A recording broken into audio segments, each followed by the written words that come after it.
చాలామంది ఆడవాళ్ళకి ఒక క్వశ్చన్ ఉంటుంది.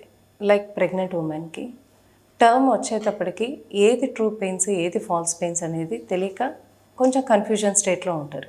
లైక్ ఏ పెయిన్స్కి హాస్పిటల్కి వెళ్ళాలి, ఏ పెయిన్స్కి ఓకే వీ క్యాన్ వెయిట్ అన్నట్టు. సో ఫాల్స్ పెయిన్స్ అనేవి కొంతమందికి ముందు నుంచే స్టార్ట్ అవుతుంది. ఇవన్నీ ఎందుకు వస్తాయి ఫాల్స్ పెయిన్స్ అనేది? Because of uterine contractions. అంటే లైక్ బేబీ మూమెంట్స్ వల్ల కానీ, ఎక్కువ యాక్టివిటీ ఉన్నప్పుడు కానీ, ఇంటర్కోర్స్ చేసినప్పుడు కానీ ఫాల్స్ పెయిన్స్ అనేవి అగ్రివేట్ అవుతుంది.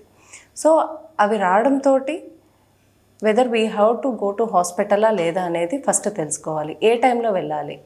ఈ ఫాల్స్ పెయిన్స్ అనేవి వచ్చినా కూడా కొంచెం సేపటి వరకే ఉంటుంది. అండ్ కొన్ని యాక్టివిటీస్ చేయడం లైక్ రెస్ట్ తీసుకోవడం కానీ, వాటర్ తాగడం కానీ, కొంచెం వాకింగ్ చేయడం కానీ, ఇలా చేయడంతో ఫాల్స్ పెయిన్స్ అనేవి సబ్సైడ్ అవుతాయి. కానీ ట్రూ పెయిన్స్ అనేవి ఎలా ఉంటాయి? This is very important thing.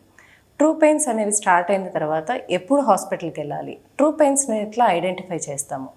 True pains అనేవి లైక్ బ్యాక్ సైడ్ నుంచి స్టార్ట్ అవుతుంది, అబ్డామినల్ టైట్నింగ్ ఉంటుంది అండ్ టైట్నింగ్ అయ్యి రిలాక్స్ అవుతూ ఉంటుంది అబ్డామిన్ యూట్రస్ అనేది. సో ఈ ఫ్రీక్వెన్సీ అనేది ఇంక్రీజ్ అవుతూ ఉంటుంది. ఇన్ 10 మినిట్స్లో ఎన్నిసార్లు వస్తుంది అనేది కౌంట్ చేసుకోవాల్సి ఉంటుంది.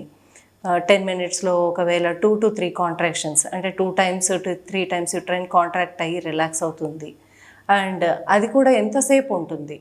30 సెకండ్సా, 45 సెకండ్సా, 15 సెకండ్సా, 20 సెకండ్సా, డిపెండింగ్ ఆన్ దాట్ అది ట్రూ పెయినా ఫాల్స్ పెయినా అనేది ఐడెంటిఫై చేస్తాం. ఒకవేళ 10 మినిట్స్లో 2 to 3 కాంట్రాక్షన్స్ వచ్చి ఫర్ 30 సెకండ్స్ 45 సెకండ్స్ ఉన్నాయంటే it is like true pain.